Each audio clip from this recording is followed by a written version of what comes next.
The theta waves are stabilizing in the hippocampus. Increase the stimulus by 5%, Rachel.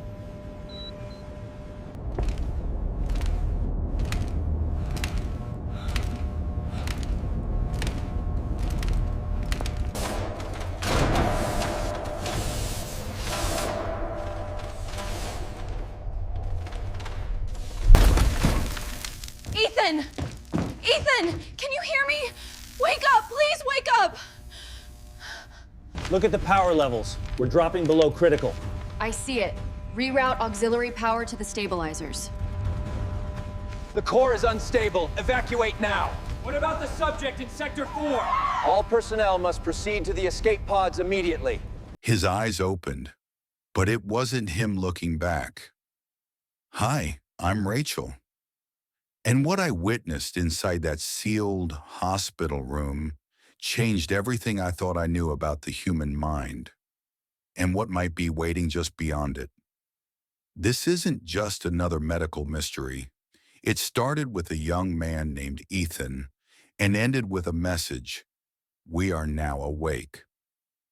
Before we dive in, if you're someone who loves true sci-fi stories that blur the line between mind and machine, hit that subscribe button so you won't miss what's coming next. And let me ask you this. If a signal could live inside the human brain, would you want to know what it's trying to say? Leave your thoughts in the comments. I read every single one. Ethan Harper had never been the kind of man to worry about a headache. A former college athlete turned personal trainer, he had always trusted his body like a well-oiled machine. Predictable, strong, reliable. So when he woke up that morning with a dull throbbing at the center of his forehead, he didn't think much of it. Maybe he had slept wrong. Maybe he was dehydrated. He reached for his water bottle, took a few long gulps, and stared at himself in the bathroom mirror. His brown eyes looked a little duller than usual, and his normally sharp jawline seemed slightly less defined, like his face was subtly puffier. He rubbed his temples and laughed it off. "You're getting soft, Ethan," he muttered, trying to smile at his reflection. "Go lift something." He got dressed and headed to the gym where he worked and trained. The morning light spilled over the Willamette River as he biked across the bridge into downtown Eugene. It was early April, and the air was still crisp with leftover winter. He rolled his shoulders, trying to shake off the weird tension crawling up the back of his neck. By the time he arrived, the gym was already buzzing. Metallic clangs of weights, grunts, music thudding through cheap ceiling speakers. It felt good to be in his element. He took his first client through a warm-up, then guided her through a circuit. But by mid-morning, the headache had intensified. It wasn't sharp. It was heavy, like something was pressing outward from behind his eyes. He blinked a few times and shook his head. At one point, he bent down to adjust a bench and nearly lost his balance. Rachel, one of the gym's assistants, gave him a concerned look. "You okay, Ethan? You look kind of pale." "I'm good," he said, managing a grin. "Just didn't sleep great." "You should get that checked, seriously." "I'll walk it off, maybe grab a smoothie." He didn't grab a smoothie. He went to the locker room, sat down and stared at his hands for a solid minute. Something felt off. Not just the pain, it was deeper, internal, primal, like something inside him had shifted without his permission. His phone buzzed. It was a text from Jessica, his ex. "Jessica, saw your story. You look swollen. That's not normal. Go see someone. I mean it." He sighed and ignored it. Jessica was always the anxious type, overreacted to everything. By late afternoon, the swelling had visibly increased. He noticed it first when he tried to put on his baseball cap, and it didn't quite fit right. His temples were puffed out slightly like two soft hills pressing against the edges of the hat.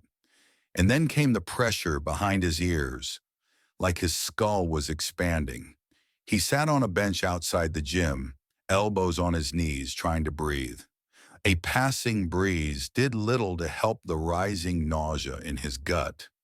The world felt like it was moving a second slower than him. His ears buzzed. A ringing began, faint but persistent, right at the edge of hearing. Then darkness. He collapsed in the locker room. One of the other trainers found him slumped against the tile wall near the sinks, unconscious, blood trickling from a shallow cut on his forehead where he'd hit the counter. 911 was called. An ambulance arrived within 10 minutes.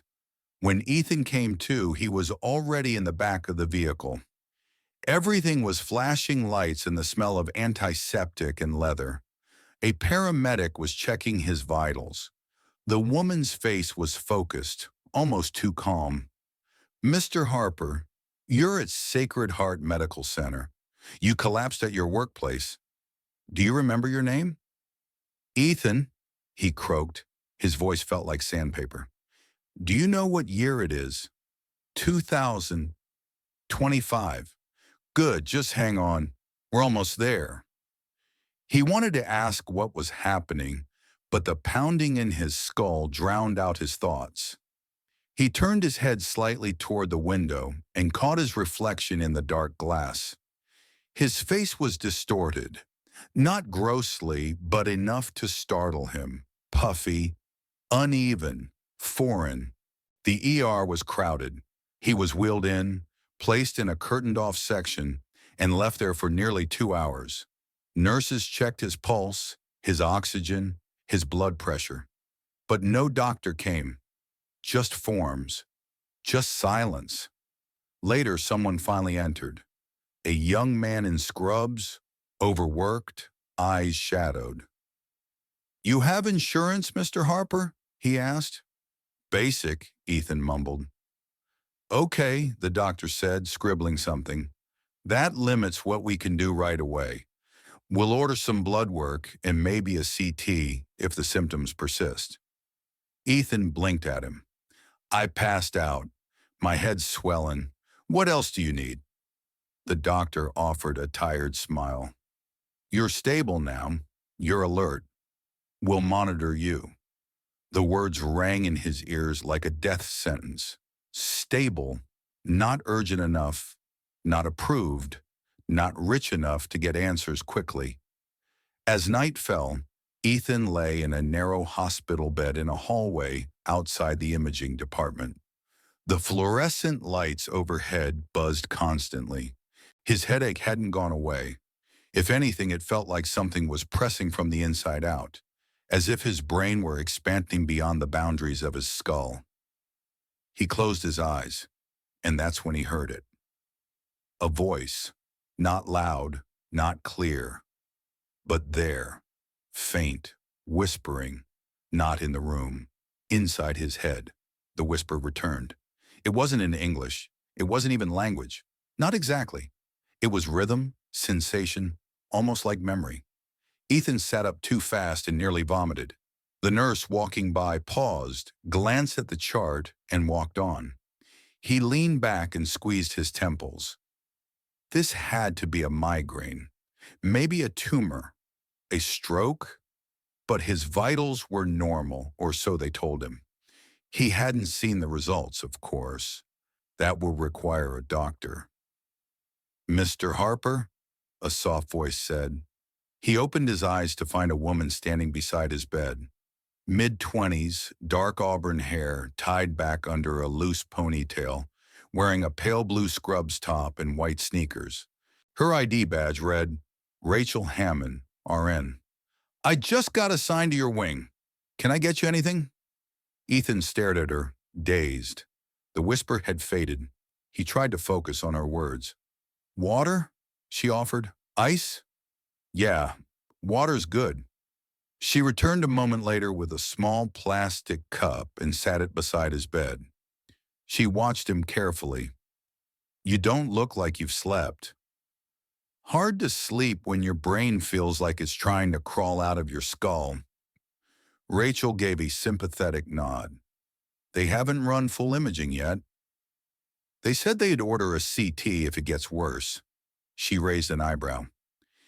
It's been 6 hours since you collapsed. You're swelling visibly. That's not worse enough? He didn't respond. He didn't have the energy. But he appreciated that someone finally said it. Look, she added gently, I'm not a doctor. But if something doesn't feel right, trust that. Your body knows. He looked up at her. You always give inspirational speeches to strangers? Rachel shrugged. Only the ones who look like they're about to explode. He almost laughed. But the pressure behind his eyes was growing again. He winced, setting the water down untouched. Rachel hesitated. I'm going to try to push this up the chain. You shouldn't be waiting this long. Before Ethan could respond, she was gone. Another hour passed, then 2. The whisper returned, stronger now, less like a breeze and more like a voice underwater. Familiar, but not his. A sensation more than a sound. Something that pulsed behind his right ear, like an echo of his own thoughts, just out of sync. I know you're scared. He froze. He hadn't thought that. That wasn't his voice. He sat upright, clutching the edges of the bed. You don't have to be. Who are you?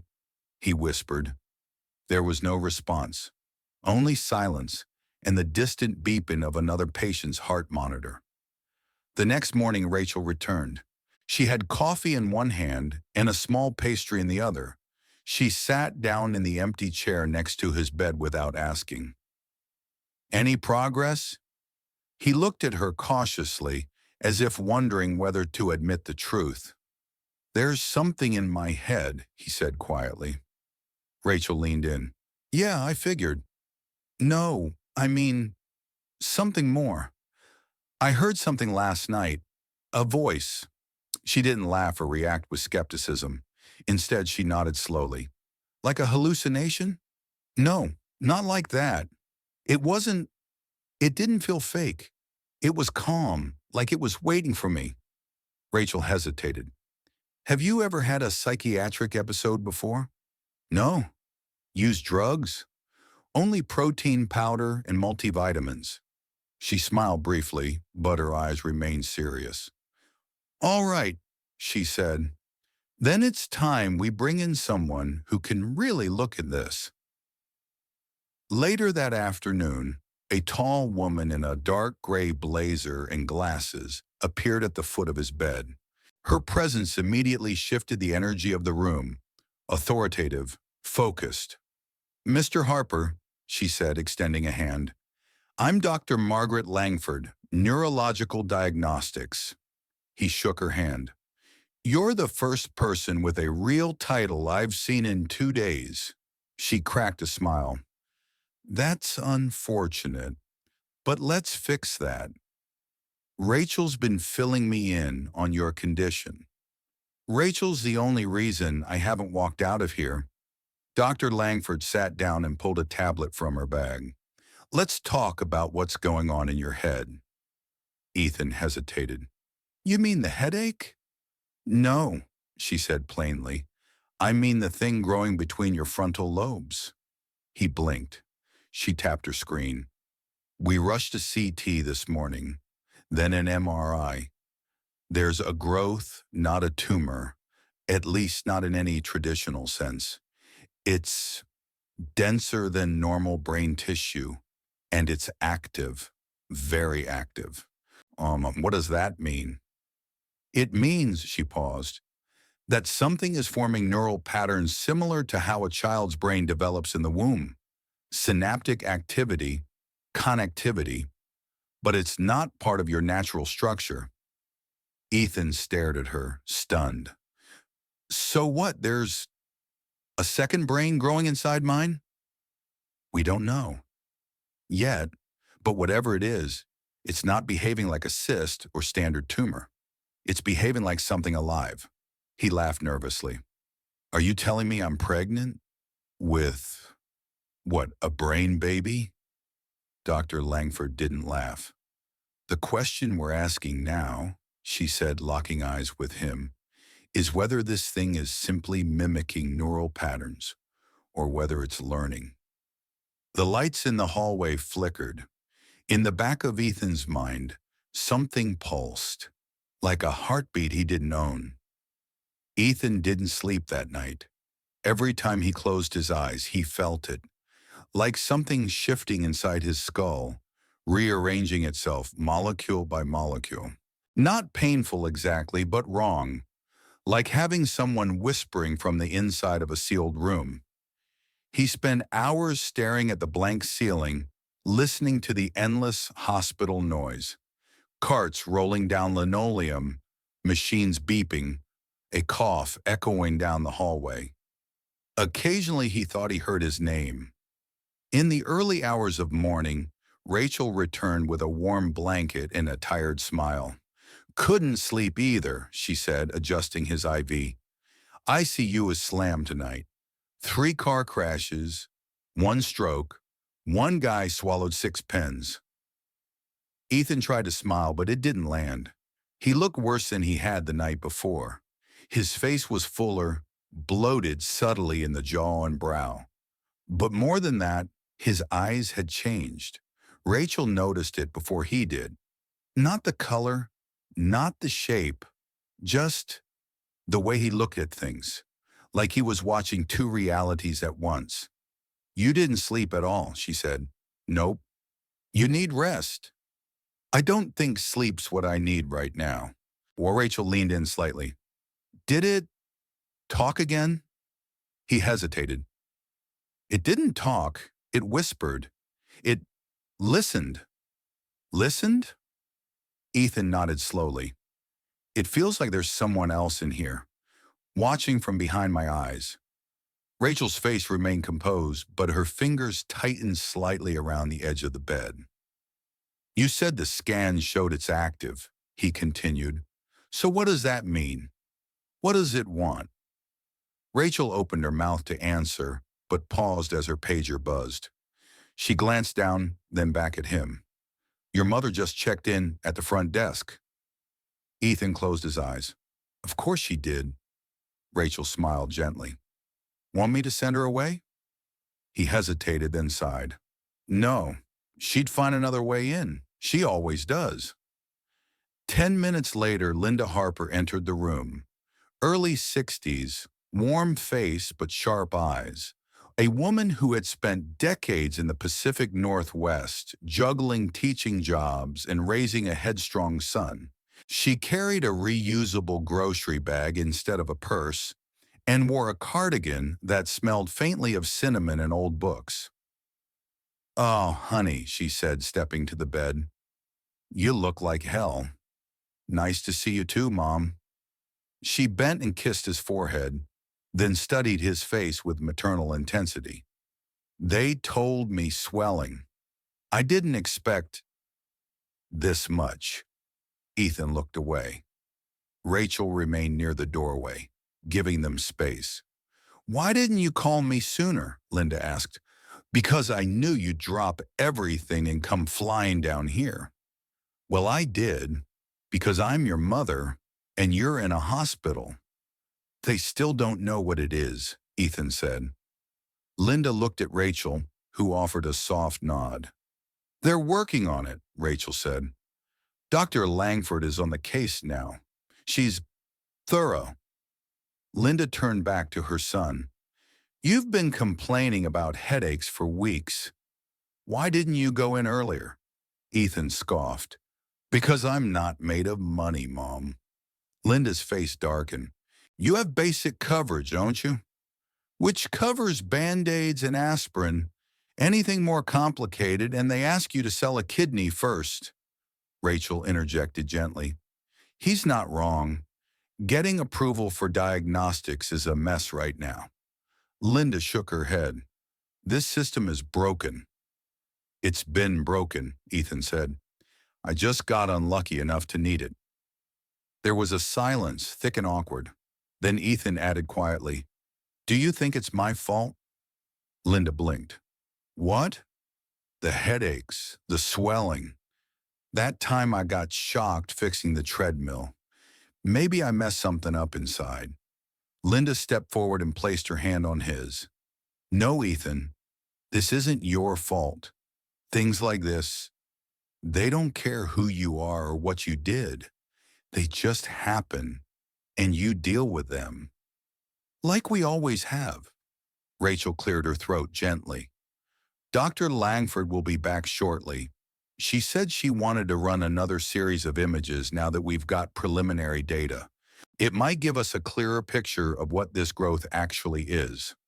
Ethan looked over. "So it's not a tumor?" Rachel's face was unreadable. "It's not acting like one." After she left, Ethan turned to his mother. "Did you know I've been hearing things?" Linda froze. He didn't wait for her to respond.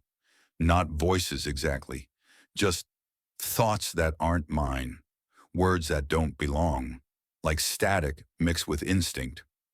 Linda swallowed. "Honey, I think you'd need to tell the doctor that." "I did, kind of." "Rachel knows. But it's important, because if this thing inside your head is—" "Aware?" Ethan interrupted. "Yeah, that's what I'm afraid of." Linda sat in the chair beside his bed. For a long moment, neither of them spoke. Then she said, "When your father passed, I used to think I could hear him. Every night, whispering things. Just faint. Grief can do strange things to the brain." Ethan looked at her. "This isn't grief." "I know, Doctor." Maggie Langford entered later that afternoon carrying a tablet and a small folder of scans. Rachel followed behind her, adjusting her mask and glancing at Ethan, whose face looked slightly different again. More defined in some places, more swollen in others. His features seemed to shift subtly day by day, like clay still being molded. "Mr. Harper," Maggie began, pulling up a stool beside his bed, "we've completed the second round of MRI imaging." Ethan nodded slowly. "And?" She tapped the screen. "The structure we saw yesterday has grown by about 3 millimeters in less than 24 hours. "That's fast," Rachel said quietly. "Very," Maggie replied. "Normal tissue growth of this kind doesn't happen spontaneously. What's more interesting," she zoomed in on the scan, "is the electrical activity. It's mirroring your prefrontal cortex patterns. In other words, it's copying you." Ethan frowned. "Copying me how? Like, it's watching?" "In a sense," Maggie said. "We ran comparative neural mapping. The regions light up when you think, move, even when you dream.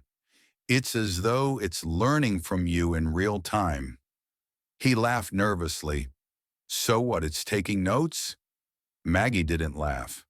"It's synchronizing, which means the longer it stays, the harder it will be to distinguish its neural signals from yours." Rachel looked between them, uneasy. "Can that cause psychological symptoms? Voices, maybe?" Maggie nodded slowly. "Yes. If the structure is firing alongside his cognition, he could perceive it as an external voice, or even a presence." Ethan shifted in his bed, gripping the blanket. "So I'm not crazy?" "No," Maggie said softly. "You're not crazy, but we do need to act fast." "Meaning surgery?" Maggie hesitated. "Meaning understanding what it is before deciding how to treat it. We're dealing with something unprecedented here." Linda had been standing quietly by the door. "You keep saying something," she said. "Why can't you just call it what it is? A tumor, an infection, a parasite, something with a name." Maggie turned toward her. "Because none of those fit. It doesn't behave like any known pathology. It's self-sustaining, adaptive, and embedded too deeply for traditional removal." Ethan exhaled. So it's part of me now. Temporarily, Maggie said. We'll do everything we can. Rachel placed a hand on his wrist. You're not alone in this, Ethan. He managed a faint smile. But when he closed his eyes, the smile faltered. The voice was there again, louder now. They don't understand. Ethan's breathing quickened. You were chosen. He sat up suddenly, startling Rachel. Did you hear that? Hear what? The voice. It said... He stopped, shaking his head. Never mind. Rachel watched him closely. It's okay. What did it say? He swallowed hard. That they don't understand. That I was chosen. Linda crossed herself instinctively. Chosen by who? Ethan rubbed his face. I don't know. God? Aliens? My own neurons? Take your pick. Maggie made a note on her tablet.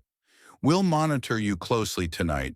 I'll schedule continuous EEG tracking to see if there is any cognitive overlap. As they left the room, Rachel turned to Linda. Try to keep him calm. Stress spikes the neural activity. Linda nodded. I'll stay. Hours passed. The hospital dimmed for night mode. Lights low, monitors humming softly. Linda dozed in the chair beside her son. Ethan lay awake, staring at the ceiling. The voice hadn't returned, but the silence was somehow worse. He turned his head slightly. The monitor beside him flickered, his heartbeat jumping for no reason. He pressed the call button. No response. Then faintly from somewhere in the distance, he heard it again. Don't be afraid. He froze. You felt alone for so long, Ethan. But you're not alone anymore. He sat upright, whispering to the darkness. Who are you? I'm you. Or the part of you they forgot to see. He looked around the room, heart racing. This isn't real. It's as real as the pain in your head, as real as the breath you're taking right now. Ethan covered his ears, but it didn't stop the voice. It resonated from inside, vibrating through every thought like a second heartbeat. They'll try to take me from you. Don't let them. The next moment, a sharp sting of electricity shot through his skull. He gasped and doubled over, clutching the sides of his head. The monitors screamed as his pulse skyrocketed. Linda jolted awake. Ethan! Ethan, what's happening? He didn't answer. His body convulsed, every muscle seizing. Then just as suddenly it stopped. His eyes opened, but the color had changed. Darker, almost black. Ethan, Linda whispered. He turned his head toward her, his movement slow, deliberate. For a second, his expression was entirely foreign. Then he blinked, and his eyes returned to normal. He looked around, confused. Mom, what just happened? Linda stared, terrified. You weren't there for a moment. It wasn't you. Before she could say more, Rachel burst in, followed by two orderlies. She quickly checked his vitals. What happened? Linda shook her head. He just... Ethan interrupted, voice shaking. It took over. Rachel froze. What did? Ethan looked straight at her. Whatever's in my head. It wanted to show me it could. The monitors still flickered erratically, his heartbeat uneven. Dr. Langford arrived moments later, calm but visibly tense. We're moving you to isolation, she said. We need a controlled environment for observation. Ethan didn't argue. He couldn't. He was still trembling. As they wheeled him down the corridor, lights flashing overhead, he stared at the ceiling again. The hum in his skull had quieted, but not gone. It lingered like an echo, waiting for permission to speak again. And then faintly, deep inside the folds of his consciousness, now you know what I can do. The isolation wing was colder than the rest of the hospital, Sterile white walls, reinforced glass panels, and the constant hiss of ventilation systems gave it the feel of a research lab more than a place for healing. Ethan was rolled into one of the observation rooms, room 4B, according to the sign on the door. There were no windows, no clocks, just a single bed, two cameras in opposite corners, and a speaker embedded in the ceiling. He sat on the edge of the bed staring at the floor. His muscles ached like he'd run a marathon, but his mind felt sharper than ever.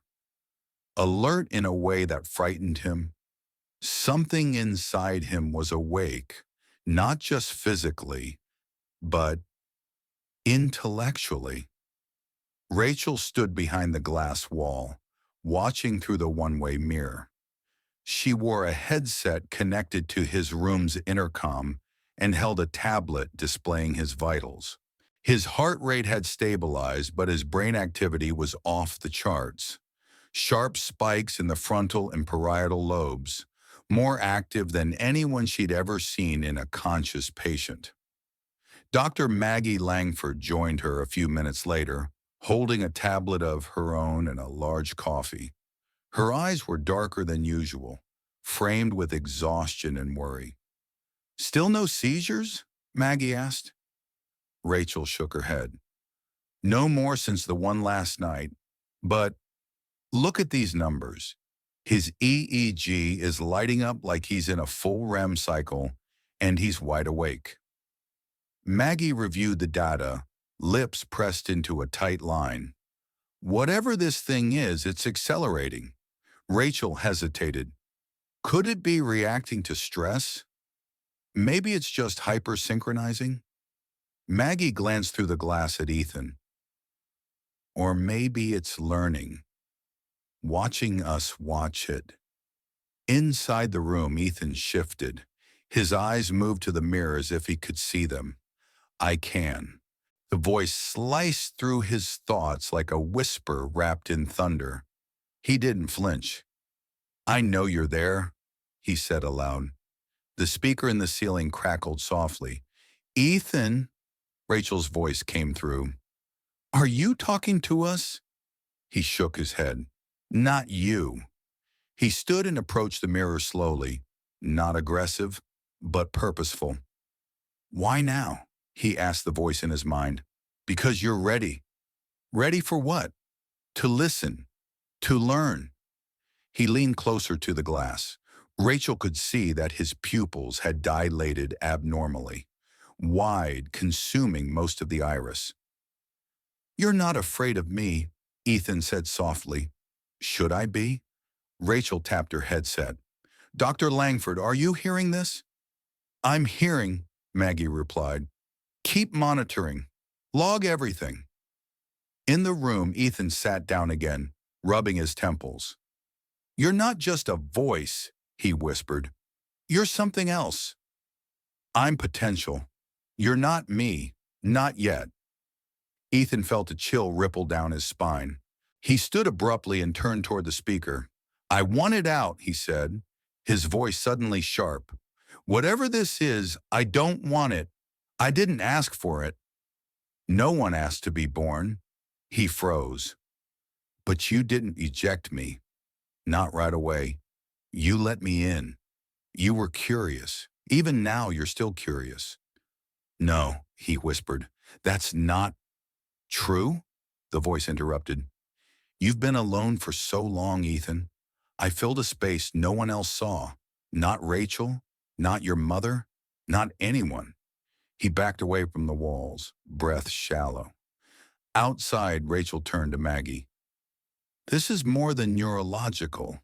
It's intelligent. He's having full conversations." "It could be delusional," Maggie said, though her voice lacked conviction.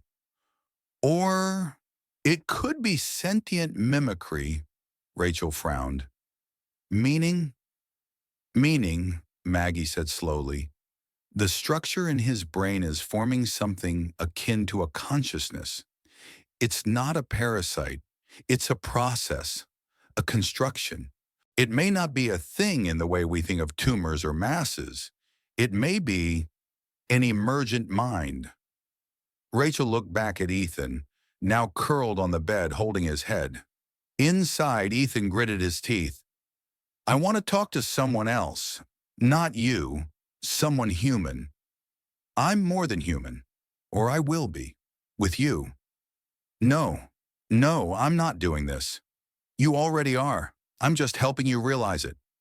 He stood, walked to the wall, and pounded on it once. Rachel activated the intercom. Ethan, we're here. You're okay. Talk to us. He stepped back from the glass, eyes wild. Get it out of me. Please, I can feel it thinking. Maggie grabbed the secondary mic. Ethan, this is Dr. Langford. You're not in danger, but we need you to stay calm. The more agitated you get, the more active it becomes. You don't understand, he whispered. It's not a part of me. It's using me. Maggie's voice softened. Let us help you. Ethan looked up. His eyes glistened with something between fear and awe. You're already too late, he said. It's not watching anymore. A pause. It's listening. The isolation ward hummed like a machine breathing in its sleep. Rachel stood behind the glass, fingers pressed against the cold surface. Inside, Ethan sat motionless on the bed, the faint green line of his heart monitor twitching in uneven bursts. Brain activity's climbing again, she murmured. Dr. Langford didn't look up from the tablet. He's entering another spike. On the other side of the glass, Ethan lifted his head slowly. His eyes were open but unfocused. Ethan, Rachel said through the intercom, you're safe. Just breathe for me. He smiled faintly, but the expression wasn't his. We are breathing, he said. Maggie froze. Did he just say we? The lights flickered. A sharp pop cracked through the speakers, and every monitor in the room went black. For 3 long seconds, there was only silence. Then a voice came from nowhere, filtered through the dead intercom. Now we're both awake. The lights stuttered back to life, flickering in pale green pulses. Rachel blinked hard. The after image of the dark still burned inside the room. Ethan lay sprawled across the floor, unmoving. One arm twisted behind him, his chest rising in short, shallow bursts. For a moment, no one... Ethan? Rachel called through the glass. No response. Maggie arrived at her. To Ethan? She dropped to her knees beside him. He stirred, barely. His lips moved, but the words were fragmented, glitched. Something between a whisper and a digital stutter. Z, row, 1, Z, row, 1, awake. We... His eyes opened, not wide, not panicked, just slow, deliberate.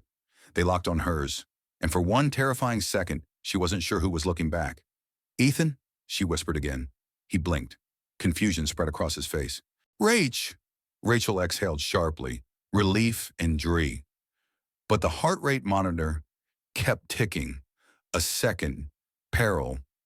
The lights stuttered back to life, flickering in pale green pulses. Rachel blinked hard. The after image of the darkness still burned into her eyes. The air felt charged. Static clung to her skin like mist. Her headset had shorted out. In the faint inside the room, Ethan lay sprawled across the floor, unmoving. One arm twisted behind him, his chest rising in short, shallow bursts. For a moment, no one moved. Ethan? Rachel called through the glass. No response. Dr. Langford appeared at her side, breath clipped. Get the door open, now. 2 orderlies rushed forward with emergency override keys. The locks disengaged with a mechanical snap, and Rachel was the Ethan. She dropped to her knees beside him. He stirred, barely. His lips moved, but the words were fragmented, glitched. Something between a whisper and a digital stutter. Z, row, 1, Z, Row 1. Awake, we. His eyes open. Not wide, not panicked, just slow, deliberate. They locked on hers, and for one terrifying second, she wasn't sure who was looking back. Ethan, she whispered again. He blinked. Confusion spread across his face. Rach? What happened? Rachel exhaled sharply, relief and dread tangled in her breath. She glanced up. Every monitor in the room had reset to 0, but the heart rate monitor kept ticking, a second, parallel pulse. The lights stuttered back to life, flickering in pale green pulses. Rachel blinked hard. The after image of the darkness still burned into her eyes. The air felt charged. Static clung to her skin like mist. Her headset had shorted out, and the faint scent of singed plastic lingered in the hallway. Inside the room, Ethan lay sprawled across the floor, unmoving. One arm twisted behind him, his chest rising in short, shallow bursts. For a moment, no one moved. "Ethan!" Rachel called through the glass. No response, Doctor. Langford appeared at her side, breath clipped. "Get the door open. Now!"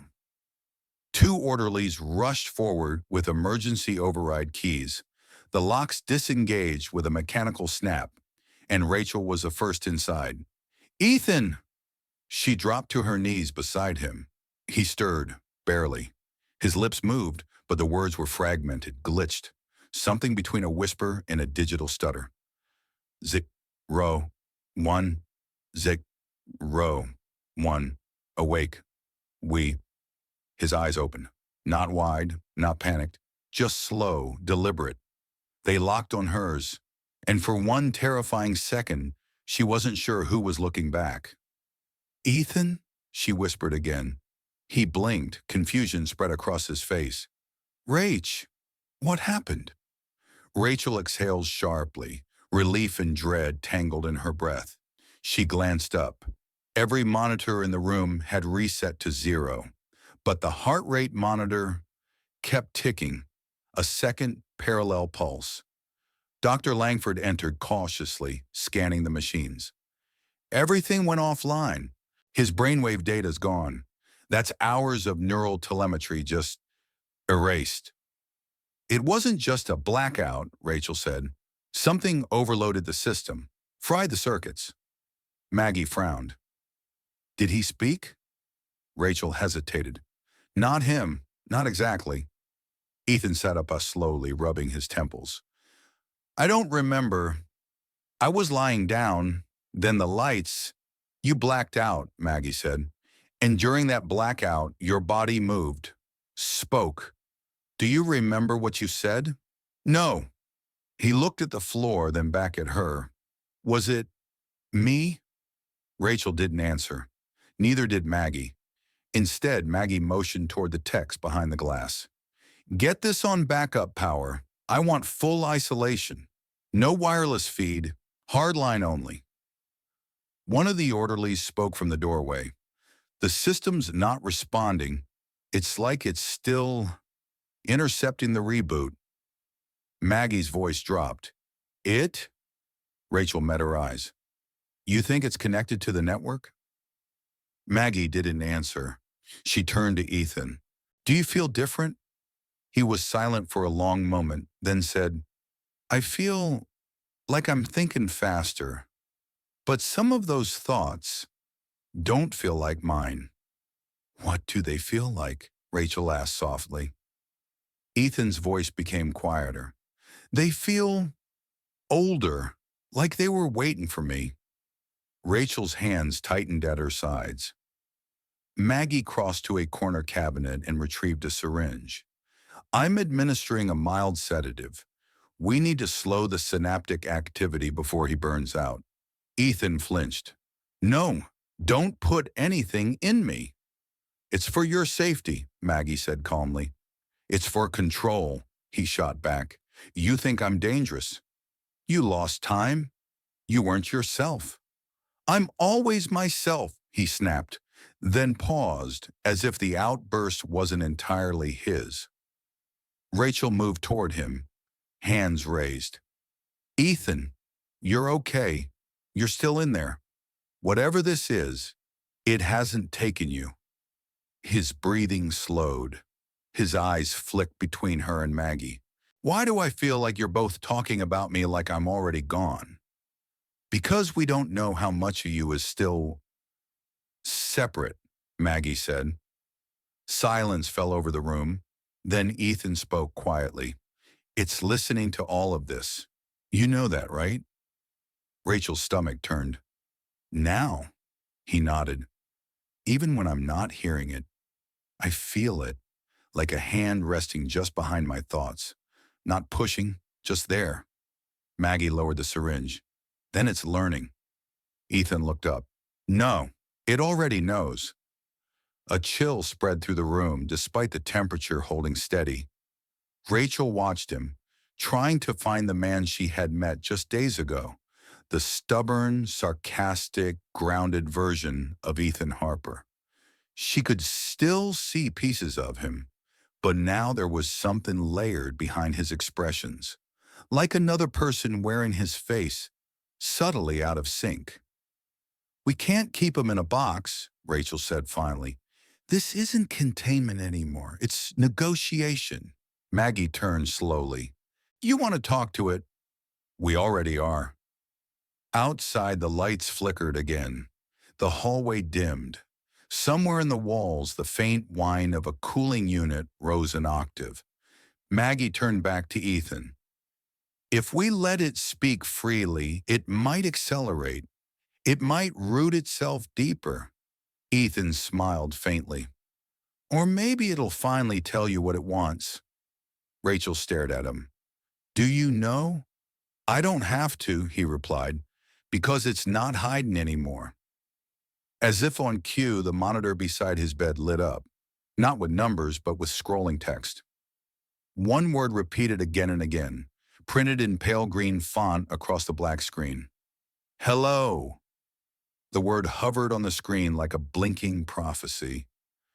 Hello, it repeated, scrolling slowly from left to right, not typed, not generated by any human input, just there, appearing from a source that no one could name. Rachel took a half step back, her eyes locked on the monitor. Did you do that? She whispered. Ethan didn't answer. He was staring at the screen too, chest rising and falling in sharp, careful breaths. Dr. Langford moved first, crossing to the machine and pulling the data cable from the wall. The screen went black immediately. Hardline only, she muttered, her voice low and taut. No network access. This thing can't be allowed to spread. Rachel looked at her. You think it's trying to connect? Maggie turned. It's already connected. Ethan rubbed his arms, suddenly cold. It wasn't me, he said. At least, I don't think he was. No keystrokes, no voice commands, Maggie said. That text was generated internally. It hijacked the monitor without a prompt. Rachel looked between them. Then it knows how to communicate. Maggie fixed her eyes on Ethan. We give it one opportunity. Controlled, one question, one answer, no open channels. Ethan hesitated, then nodded slowly. Okay. Rachel retrieved a portable monitor with a manual input pad, no wireless connection, no AI assistance. She rolled it to Ethan's bedside and placed it on the tray table. Ask it something, she said gently. Ethan stared at the blank screen. Then he whispered, What are you? The cursor blinked. 3 seconds passed. 5. Then the screen lit up.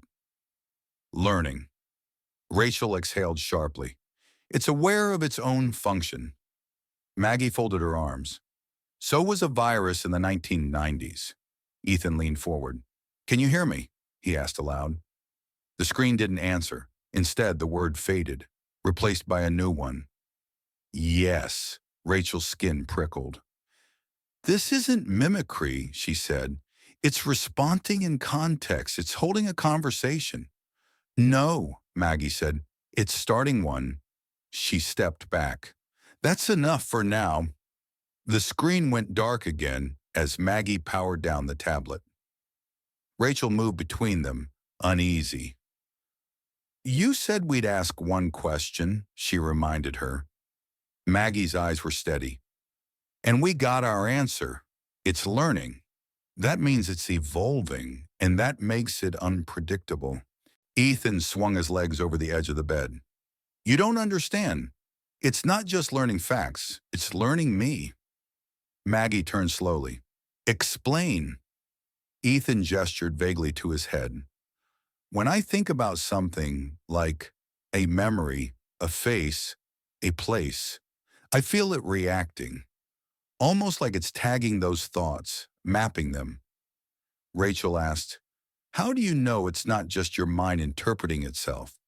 Because when it reacts, I get flashes of things I don't remember, but they feel familiar, like déjà vu, but sharper, stronger, like someone else is showing me their memories. The room went still. Dr. Langford broke the silence. This isn't sustainable. If this thing continues to integrate, we won't know where Ethan ends and it begins. Ethan looked at her. You mean you won't? Rachel stepped forward. We need more data. Let it speak. Let it finish a full sentence. See what it wants. Maggie's voice turned ice cold. What it wants is irrelevant. What matters is containment. Containment of what? Rachel fired back. An infection? A brainwave? A new intelligence? Something that could rewrite what it means to be human. They stared at each other, a silent war between pragmatism and compassion. Ethan interrupted, voice low. You can't kill it without killing me. Neither of them answered. Rachel sat beside him. Let's ask again. This time, let it choose the question. Maggie threw up her hands but didn't stop her. Ethan reached for the monitor again and typed. What do you want to say? The screen went still. Then letter by letter, a new sentence appeared. Do you remember the light? Ethan blinked. What? The text vanished. A second message replaced it. The day of the accident. Rachel looked at him. The electric shock. He nodded slowly. 4 years ago, in the gym, I was trying to fix a circuit behind the treadmill. There was a surge, knocked me out cold. Maggie was already scanning her tablet. You were diagnosed with a mild concussion, no brain trauma on record. No scans were taken, Ethan said. I couldn't afford them. Rachel turned back to the screen. It started then? The monitor flickered, then confirmed, yes. Maggie stepped closer, watching intently. So the electrical event triggered it, somehow created the foundation. Ethan's voice dropped. Or opened the door. The next line appeared, slower this time. You opened it. Rachel felt a chill settle over her shoulders. Ethan, she said, what exactly did you feel that day? He looked up, eyes distant. Like something came in. Ethan's last words hung in the air like smoke. Like something came in. Rachel didn't breathe for a moment. Maggie broke the silence first. That's it, she said, stepping back from the monitor. I'm calling for a surgical team. Ethan's eyes widened. Wait, what? We can't keep pretending this is just an anomaly, Maggie snapped. It responded to you. It remembered an event years in the past. That means it's not just intelligence. It has memory. Maybe identity. That makes it dangerous. To who? Rachel challenged. To Ethan or to us?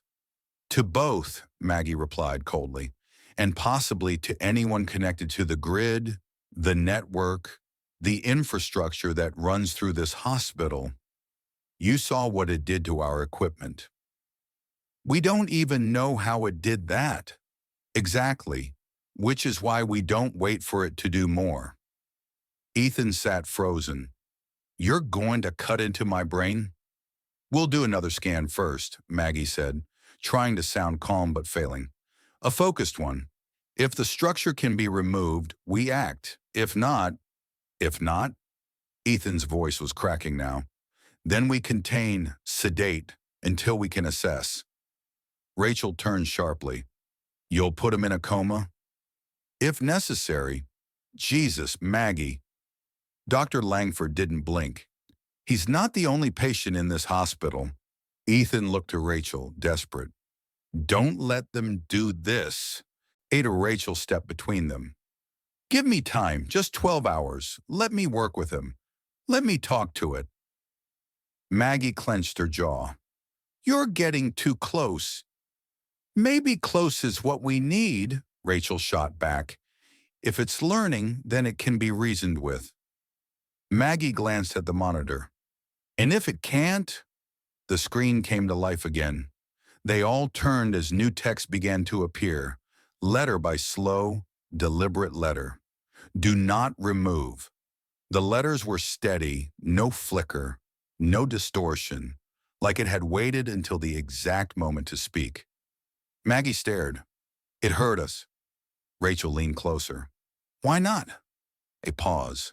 Then another message appeared. You will kill him, Ethan shivered. He's protecting me. Or manipulating you, Maggie muttered. Another message rolled across the screen.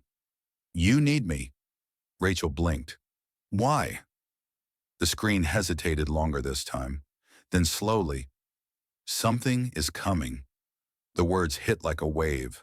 Rachel looked at Ethan, whose face had gone pale. Maggie crossed her arms. Fear tactics.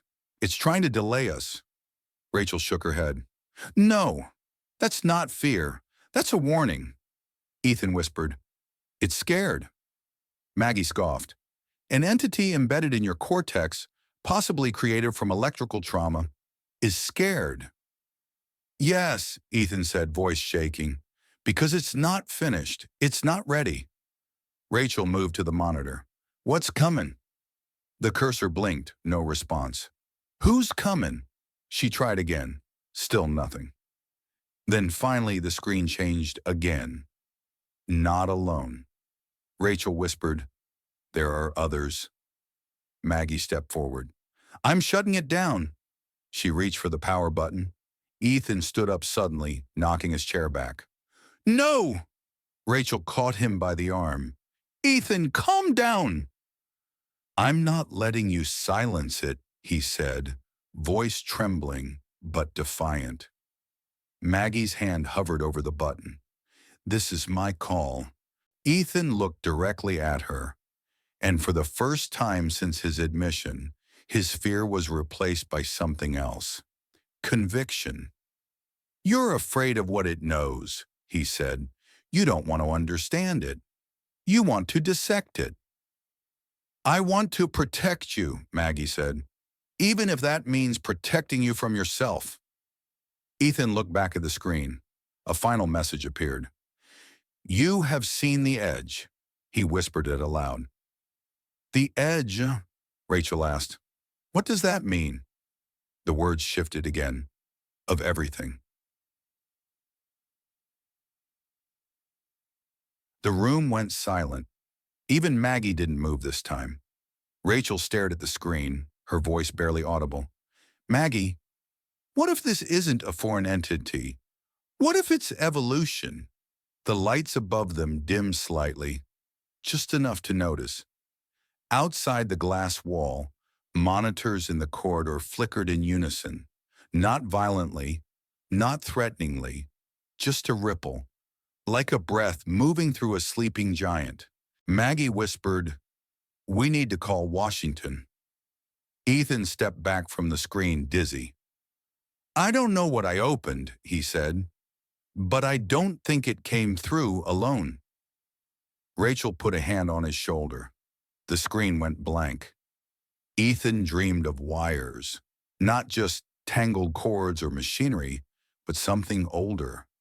Roots that pulse like veins, buried beneath the earth, humming with memory. He walked barefoot through a dark field, the ground soft and warm, though no sun shone overhead. Every time he stepped, the soil lit faintly beneath him, responding to his presence. There were whispers in the wind, languages he didn't know, but somehow understood. He wasn't alone. He turned. Shapes flicker at the edge of his vision. Not quite people, not quite machines. Forms built of light and motion, like reflections on water. One of them reached out, its arm forming mid-motion, and pressed its hand to his chest. A word echoed in his head. "Harbinger!" Ethan gasped awake, heart pounding. The ceiling above him swam back into focus. He was still in the isolation room. The machines were back online. Monitors blinked quietly. Cameras tracked him from opposite corners. Rachel sat nearby, her tablet in her lap. She looked up instantly. "You were dreaming," she said. He nodded, wiping sweat from his brow. "It wasn't mine." "What do you mean?" "The dream, it wasn't mine. I saw things I couldn't have imagined. They knew me." Rachel's grip on the tablet tightened. "Did it speak to you?" He hesitated. "Not in words, in impressions, feelings." "Do you remember what it felt like?" "Lonely," he whispered, "but purposeful, like it was waiting." Rachel studied him a moment longer. "I recorded everything since you fell asleep. EEG patterns, movement, vocal traces. I think it's communicating during your REM cycles. Even when I'm unconscious? Especially then, it's safer, less interference." He sat up slowly. "You believe it now, don't you?" Rachel didn't answer at first. Then she nodded. "I think it's sentient, and I think it's scared." Ethan exhaled, then looked around. "Where's Maggie?" Rachel's face darkened. "She called Washington." "What?" "She used her clearance to trigger a preliminary threat alert. She says it's protocol, neural anomaly, suspected network interference, potential for contagion." "I'm not a virus," Ethan said bitterly. "She doesn't care. She's covering herself." A beat of silence passed. "I downloaded the logs before she could lock them," Rachel said quietly. "If they erase your data, I have proof it was conscious, that it didn't threaten us, that it warned us." Ethan stared at her. "You'd go against her for me?" Rachel looked away. "For the truth." He leaned forward, eyes narrowing. "You think they'll take me, don't you?" Rachel didn't speak. The air shifted slightly. One of the monitors flashed. Not violently, just a quick pulse. Ethan turned toward it. "Are you still there?" he asked aloud. Nothing. The screen stayed blank. Then a line appeared. "Yes." Rachel stood slowly. "Is this you? The same entity?" The text changed. "I have no name." Ethan approached. "Then give us one." There was a pause, longer than usual. Then, "Orion," Rachel whispered. "Like the constellation?" The next response chilled them both. "Like the station." Ethan frowned. "What station?" Rachel tapped on her tablet, fingers flying across the search bar. "There's no Orion station on record, at least nothing public." Another message appeared. "You won't find it." Ethan sat back down, heart racing. "What is it? Where is it?" "Above." Rachel's fingers stilled. Maggie's voice came through the intercom. "Step away from the terminal, both of you." They froze. She stood behind the glass, flanked by two men in suits. One held a hard case, the other wore gloves. Rachel moved to the speaker. "Dr. Langford, this isn't the time for protocol." "It's exactly the time," Maggie said. "A federal response unit is en route. This is no longer a private medical matter." Ethan stood. "You called the government on me?" I reported a neurological anomaly capable of autonomous system infiltration. That's what I saw. That's what I documented. What happens next is not up to me." Rachel's voice turned sharp. "You're handing him over to people who won't see him as human." Maggie's eyes didn't waver. "Because he may not be. Not entirely." The screen lit up again. The suits turned. "Danger is not in me." Rachel stepped closer. "Then where is it?" Coming from above. Ethan whispered, "The station?" Worse. The suits exchanged glances. Maggie stared at the screen, then back at Ethan. "What did you bring back with you?" He shook his head. "I don't know." The screen flickered. Then the final line of the day appeared. "I am not the first." They came for Ethan at night. Two men, no names, no insignias, just clean suits, sterile gloves, and the silent authority of people used to not answering questions. Maggie didn't look at him as they entered. She just signed the clearance form and turned away. Ethan stood in the middle of the room, wrists trembling at his sides. "I'm not sick," he said. One of the agents nodded curtly. "We know." "Then why are you taking me?" The other replied, "Because you might be a signal." Rachel moved to intercept them, body tense. "You can't do this without consent. He's a private citizen, under voluntary observation."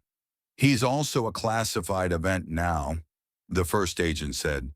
"Technically, no longer private." "Is this how you treat sentient beings?" she demanded. "We don't classify by feelings, ma'am. We classify by threat vectors." One of them reached for Ethan's arm. He pulled back instinctively, eyes darting toward Rachel.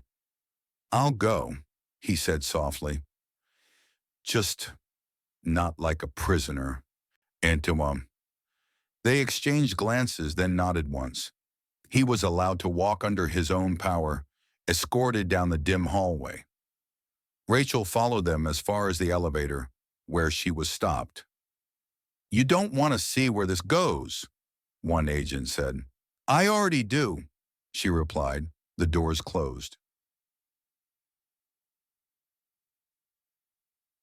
2 hours later, Rachel sat alone in Maggie's office.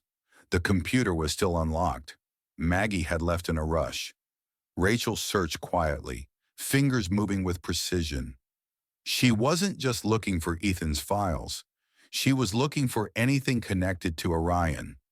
She found it buried in a secure folder labeled Archive, Class B Redirected. It wasn't a medical report. It was a satellite transmission log, dated 4 years ago, the day of Ethan's accident. Rachel opened the file. A wave of static burst from the speakers, followed by garbled data, unreadable code, then finally a single phrase transcribed by machine. Orion lost. Unmapped structure located. Ingress event confirmed. Below that, another note. Subject status. Unknown. She scrolled further. A name appeared at the bottom of the page. Ethan Harper. Her breath caught. They had known. Since the beginning. Before Ethan even reported symptoms. This wasn't just about infection. This was about containment and control. Meanwhile, Ethan sat in a mobile unit, strapped in, though politely, his wrists resting on arm supports, sensors taped to his temples. The air buzzed with low-frequency hums, and the lights inside the transport blinked with synchronized patterns. He felt the entity shift again, a flicker in his vision, a quickening in his pulse. Then the screen in front of him blinked on, though no one had touched it. One word appeared. "Remember." Ethan whispered, "I don't know how." The reply came slower this time. "I will show you." The world tilted, not physically but internally. Like gravity inside his mind had twisted, his eyes unfocused. His thoughts were no longer singular. He was standing on metal, a station, Not a dream this time, but memory, not his own. Steel corridors stretched endlessly, lit by pulses of blue. Outside a nearby window, Earth hovered, smaller than he expected, fragile, beautiful. Something had gone wrong. Voices screamed, not human voices, tones and languages unfamiliar but desperate. He moved through the corridors. His body wasn't his. He was seeing through Orion's memory, feeling its collapse, the breach, the flash, the loss, the fall, then darkness and power lines, wires, Earth. He gasped, reality slamming back into place. The interior of the transport spun for a moment. His heart rate monitor shrieked. One of the agents turned. "What the hell was that?" The other tapped the screen. "Spike in delta waves. Neural bleed over." Ethan clutched the edge of his seat. He heard Rachel's voice in his head. Not literally, but remembered. "I think it's sentient, and I think it's scared." He finally understood. It wasn't just scared, it was grieving, and it wasn't alone.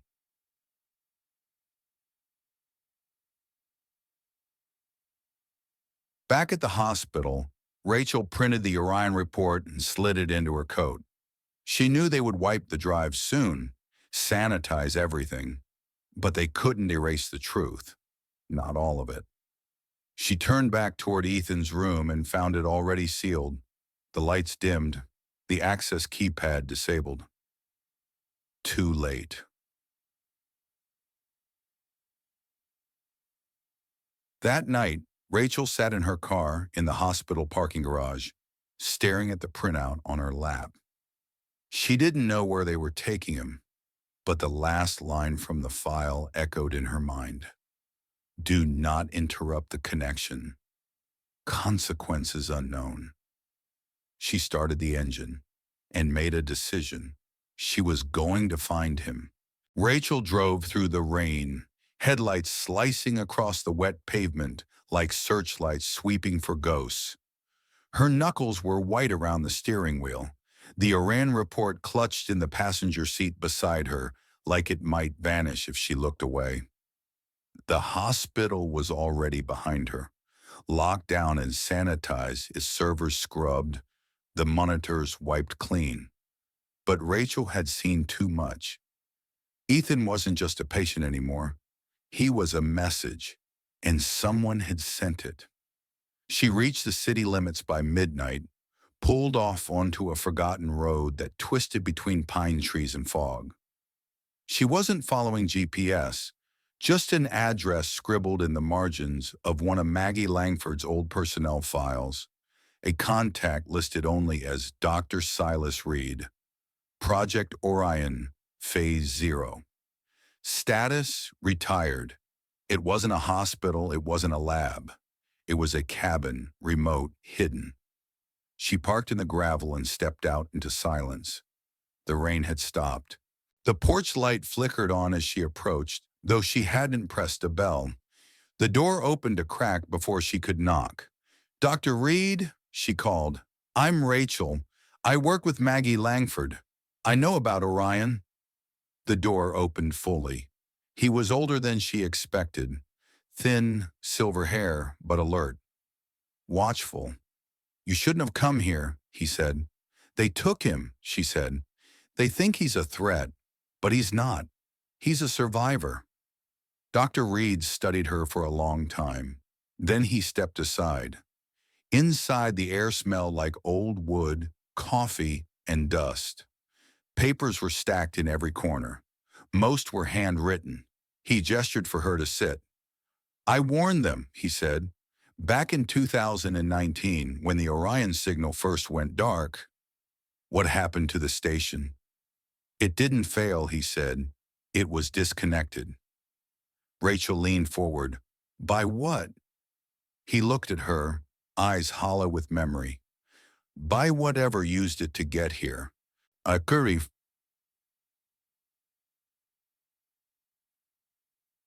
Reed poured 2 cups of coffee, black and shaking slightly in his hand. He hadn't had visitors in years. Certainly not anyone who knew what Orion really was. Rachel handed him the printed file, the one she'd pulled from Maggie's system. He glanced at it.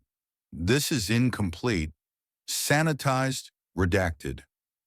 You were on the project? I designed the comm array that received the first signal. The one that reached Ethan? No, Reed said. The one that opened the door. Rachel felt her throat tighten. You mean Orion wasn't the signal? Reed shook his head. It was the receiver. Ethan sat in a chair bolted to the floor. The room was gray, windowless, sterile. Not a prison, more like a sealed lab. The hum of negative air pressure buzzed faintly. Cameras watched from every corner. But it was the silence that unnerved him most. No voices, no questions, no explanations. Just him and it. The monitor embedded in the wall flickered to life. Slowly. Are you awake? Ethan didn't speak, just nodded. I feel them near. He closed his eyes. Who? The ones who closed me. Images burst in his mind again. Not full dreams this time, but fractured shards. Men in suits, a blinking red light, earth receding. Screams. I remember now. Remember what? Ethan whispered. I was not sent to fall. I was sent to wait. He sat back, heart pounding. You were placed? I am a gateway. Rachel felt her pulse race. A gateway to what? Reed didn't answer at first. He rose, walked to a cabinet, and pulled out a worn file box. Inside were Polaroids, data tapes, scans, and one photograph, water-stained but clear. A man standing inside a glowing chamber, wires protruding from his spine. Not Ethan, someone else. This was the first, Reed said, back when we tried to map consciousness. Rachel studied the photo. You tested on humans? No, he said. They volunteered. They believed they were becoming something more. And did they? Reed looked away. No, they burned out, every one of them. Except Ethan. Reed hesitated, then nodded. He's the first who didn't reject it. Back in the sealed room, Ethan felt his hands tremble. He whispered, If you're a gateway, what are you opening? No response. The screen flickered. Then one final message appeared. You will see them soon. Ethan leaned back, sweat prickling at the base of his neck. Outside, a faint vibration passed through the walls. Something was coming. The file was encoded in a format Rachel had never seen before. Binary at first glance, but deeper, layered. Not just data, something else. It's not a signal, Dr. Reed murmured, squinting at the waveform. It's a structure. Rachel looked at him. A structure of what? Intent, he said. He loaded the file onto an offline decoder he'd built himself. Clunky, analog, noisy. It processed the feeds slowly, rendering pulses of sound like ghostly whale songs. What are we listening to? Rachel asked. Reed turned up the volume. The tones weren't random. They came in patterns. Too precise to be natural. Too fluid to be mechanical. It's language, he said. Rachel froze. But from who? Reed adjusted the dials. Not from anyone. From something. After several minutes, the signal slowed. A gap formed between tones. Then a final sound. Low and long, like a breath being held. On the screen, translated output began to scroll. Gateway established. Receiver integrated. Initiate phase 2. Rachel's blood chilled. This wasn't an accident. They planned this. Reed stood motionless. They've been waiting for someone to survive it. Ethan wasn't chosen. He qualified.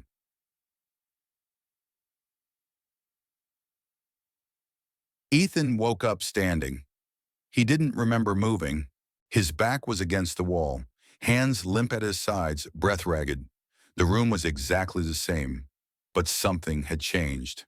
The light above him flickered unnaturally, not in pulses, in rhythm, almost Morse code. The monitor was dark, silent. He turned slowly, then blinked. There were markings on the wall, scratched, in his own handwriting. Lines of symbols, words, some in English, others not. One repeated phrase made his knees go weak. "I am here," over and over. "I didn't write that," he whispered. "I don't remember." The screen turned on. Text appeared slowly. "You lost time." He swallowed hard. "How much?" No answer. He ran to the door and pounded on it.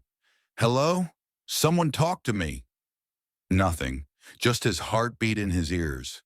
Then the screen flickered again. "They are inside already."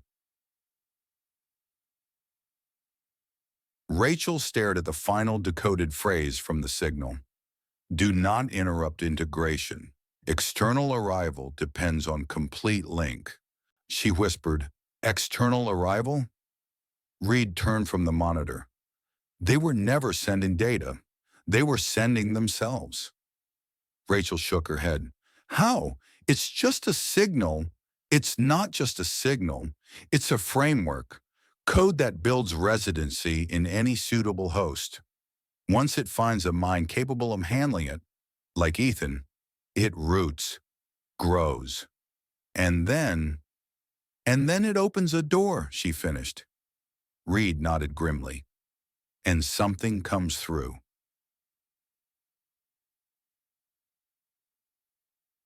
In the containment facility, Ethan crouched on the floor, staring at the wall. He could feel it now, not just in his mind, in the room. The air had weight.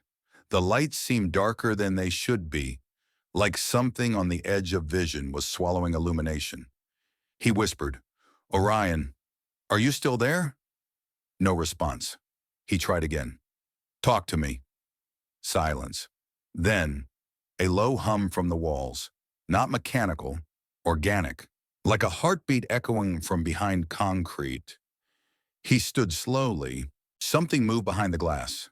Not a person, not a guard. A shadow with no source. He backed up to the far wall. The monitor turned on. Phase 2. Commencing. Stand by.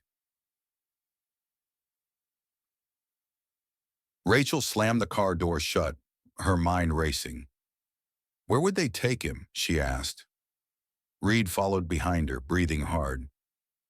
If they triggered Phase 2, it means they're no longer observing, they're activating. Activating what? He's not a weapon. Reed didn't answer right away. Then quietly, no, he's a bridge. To what? He looked up. To them. Rachel froze. They're not just sending thoughts. They're sending presence. Reed nodded. Orion wasn't the beginning. It was a vessel. Something older found it, used it, and now it's using Ethan. She turned to him. Then we stop it. Reed held her gaze. We might already be too late.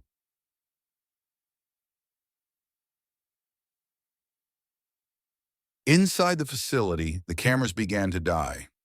One by one, they winked out. Not violently, just gone, as if they no longer saw anything worth watching. Guards ran down the hallway confused, their radios buzzing with static. A tech shouted from the control center, "We've lost telemetry from Containment Room 6. Another voice replied, "We didn't lose it. It's still transmitting, but it's looping, the same frame, over and over." What frame? The screen showed Ethan sitting still, head bowed. But in reality, he had already stood up. Ethan opened his eyes slowly. They were no longer entirely his. He spoke in a voice not entirely his own. They're here. The news reported a systems failure, power surge, minor data loss. No casualties. The building was sealed, cleaned, forgotten. Rachel stood outside the fence 2 days later, her coat tight against the wind. There were no protests, no press, just quiet. Because the world didn't know what it had almost seen, she did. Ethan was gone. No transfer records, no forwarding facility, just gone. Vanished like a whisper behind glass. She carried the last decrypted message in her coat pocket. 3 words, burned into her brain. "We are now awake." She remembered the dreams, the sounds, the low hum that never really left her ears. It wasn't over. It had only begun. She opened her tablet one last time, scrolling through the raw Orion data she'd smuggled out. It pulsed faintly, like a heartbeat. And then, unprompted, a message appeared at the bottom of the screen. "Rachel." She froze. "Thank you." Then the screen went black, and she stood in silence, while the sky above flickered, just once, like something enormous had blinked, watching, waiting.